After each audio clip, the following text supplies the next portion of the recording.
ప్రధానమంత్రి బాటలో చంద్రబాబు నాయుడు గారు ముఖ్యమంత్రి గారు కూడా ప్రయాణిస్తున్నారు. ఎందుకంటే ఎక్కడెక్కడో ఎవరెవరో మారుమూలన ఉన్నటువంటి వ్యక్తులు చేసినటువంటి అంశాలని ప్రధాని మన్ కీ బాత్లో ప్రస్తావిస్తుంటారు.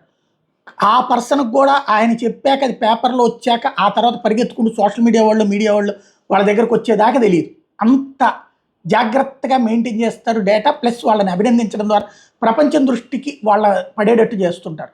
అట్లా ఇప్పుడు చంద్రబాబు గారు కూడా కడప జిల్లా లింగాల మండలంలోని కొమ్మనూతలకు చెందినటువంటి ఒక రైతు, అతని పేరు పవన్ కళ్యాణ్, అసాధారణ ప్రతిభను అసెంబ్లీలో ప్రస్తావించి అభినందనలు చెప్పడం అన్నటువంటిది ఇక్కడ కీ అంశం.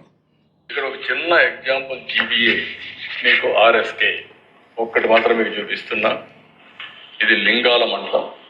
ఎప్పటి నుంచో ఆ కల్చర్ అక్కడ వచ్చింది. ఆ లింగాల మండలంలో హార్టికల్చర్ వేసే దానివల్ల రెండు పంటలు బనానా, టొమాటో 2 వేస్తారు. ఇంత మునుపు 2363 హెక్టార్లు ఉంది. అది కూడా మొత్తం మైక్రో ఇరిగేషన్ పెట్టారు. ఈరోజు ఆ ఒక్క వ్యక్తి 580 కోట్ల రూపాయలు జీవీఏ కాంట్రిబ్యూట్ చేస్తున్నాడు.